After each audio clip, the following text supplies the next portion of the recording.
Not Quite Yet by Nickollo Winters. Chapter 9. The letter I got from Lido surprised me. He never seemed to give me the feeling that he actually cared about people. But, to be fair, this entire week has had everything I ever know change. Victor let me touch his hair, which he absolutely hates, and he said quietly, trying not to be too loud, This world seems quite nice and fair. What do you mean, it seems nice and fair? I said, kind of shocked. I mean, just that all the stuff that has happened, it all seems fair. Victor said, to my own surprise. Fair? How is the world fair? This world has given us the short end of the stick and has screwed us up many times over. The law of equivalence doesn't seem to apply at all. When things are equivalent, it's fair. But the world is so imbalanced, making people who try their bloody best fall to depths of depression and anger. Those who try their best get tossed to the background to not have a single thought about them till they hurt themselves, I yelled, showing me how he truly feels.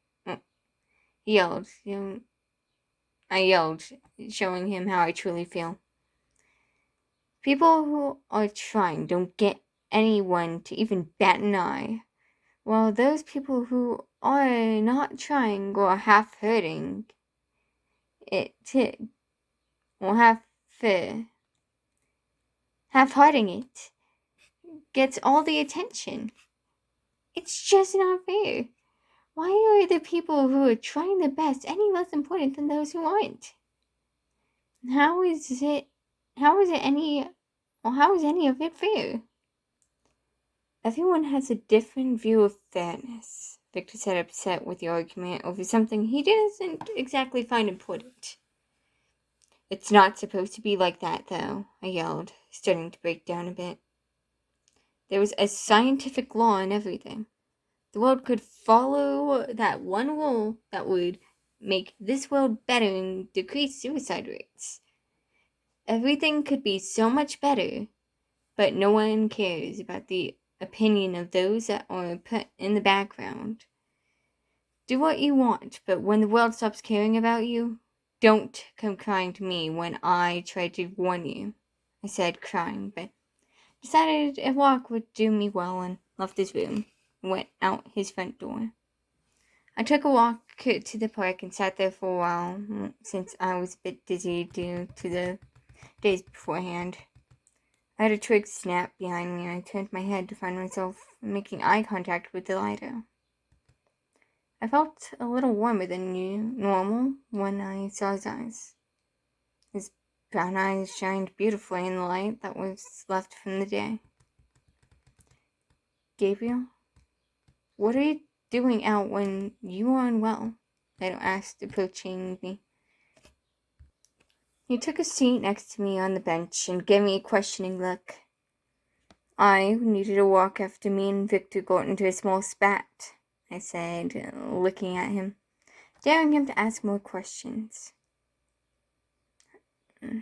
How are you feeling? He asked after a while. In what way? I joked quietly. Every way, he said, half joking. I'm still dizzy and emotionally I feel charged enough to feel physical pain. No, from it, I said, looking at some birds that were jumping through the leaves. Would you mind if I asked what the argument was about? Lido asked, trying to grab my hand but hitting my wrist. I hissed in pain and saw him flinch before drawing his hand back. It was over how fair the world is and some other small stuff that added up, I said, trying to control my hisses. After a while, I sat there, just thinking of the note from him, trying not to think of the argument that was so short but packed a bit of a punch on me. One line that stood out to me was, to unpersonalize Ton personalet, comen un versa. That was written in elegant letters. This looks like a jumble of letters, but it was a sentence that stuck out, not only because it was written in French, but because its kindness and simpleness. I can't believe he literally wrote to me, "Your personality's like a rose." How did he even know I knew French? Even if I mentioned that I spoke a few languages, I never said which ones. Leto sat there looking at me and looked like he was about to say something.